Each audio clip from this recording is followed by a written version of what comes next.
నిష్పక్షపాతమైన వార్తల కొరకు AP top news channel subscribe చేసుకోండి.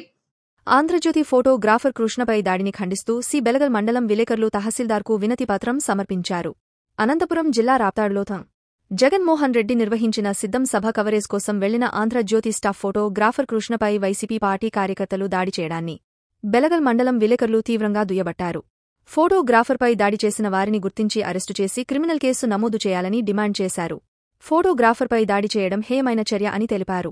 తన విధి నిర్వహణలో భాగంగా జర్నలిస్టులు ఎక్కడ రాజకీయ పార్టీ సభలు సమావేశాలు జరిగినా అక్కడ వెళ్లి ఫోటోలు తీయడం, వార్తలు సేకరించడం రాజ్యాంగం కల్పించిన హక్కు. పత్రిక ఏదైనా దాడులను ప్రజాస్వామికవాదులు, మేధావులు, సంఘ సంస్కర్తలు ఖండించాలని పత్రిక సంఘ నాయకులు కోరారు. దాడులు చేసిన దోషులను గుర్తించి వారిపై క్రిమినల్ కేసులు నమోదు చేయాలని డిమాండ్ చేశారు. ఇటువంటి దాడులు మళ్లీ పునరావృతం కాకుండా విలేకరులకు రక్షణ కల్పించి వారి వీధుల పట్ల భావ స్వేచ్ఛ ప్రకటనకు భంగ కలగకుండా చర్యలు తీసుకుని పత్రిక స్వేచ్ఛను బ్రతికించవలసిందిగా కోరుతూ వినతిపత్రం సమర్పించారు. ఏర్పాటు చేశారు. అయితే ఆంధ్రజ్యోతి ఏబిఎన్ స్టాఫ్ రిపోర్టర్ అయినటువంటి శ్రీకృష్ణ ఫోటోలు తీయడానికి అక్కడ వెళ్ళింటే మా యొక్క ఆంధ్రజ్యోతి స్టాఫ్ రిపోర్టర్ అయినటువంటి శ్రీకృష్ణ పైన వైసీపీ నాయకులు దాడి చేయడం చాలా బాధాకరం.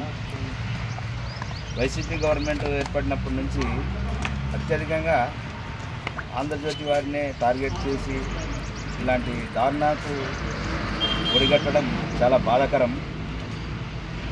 ప్రభుత్వము ప్రజలకు వారధిగా ఉన్నటువంటి మీడియాపైనే ఇలాంటి దాడులకు దిగడము చాలా దారుణం. అయితే ఇటువంటి వారిపైన దాడికి దిగినటువంటి వారిని వెంటనే అరెస్ట్ చేసి కఠినమైన చర్యలు తీసుకోవాల్సిందిగా ప్రభుత్వాన్ని డిమాండ్ చేస్తున్నాం.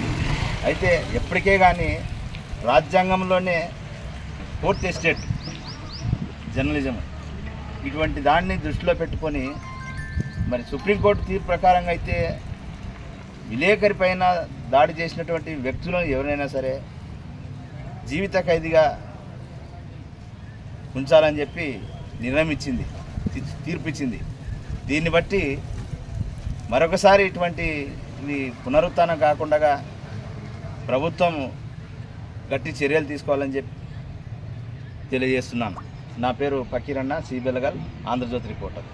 ఐక్యత, జర్నలిస్టుల ఐక్యత, జర్నలిస్టుల ఐక్యత.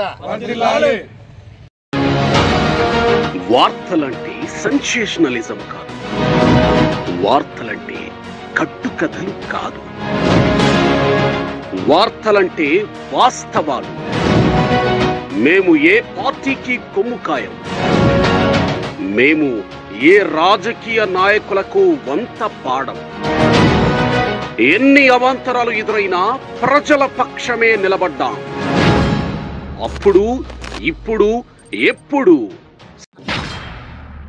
ఇది సామాన్యుడి ఛానల్.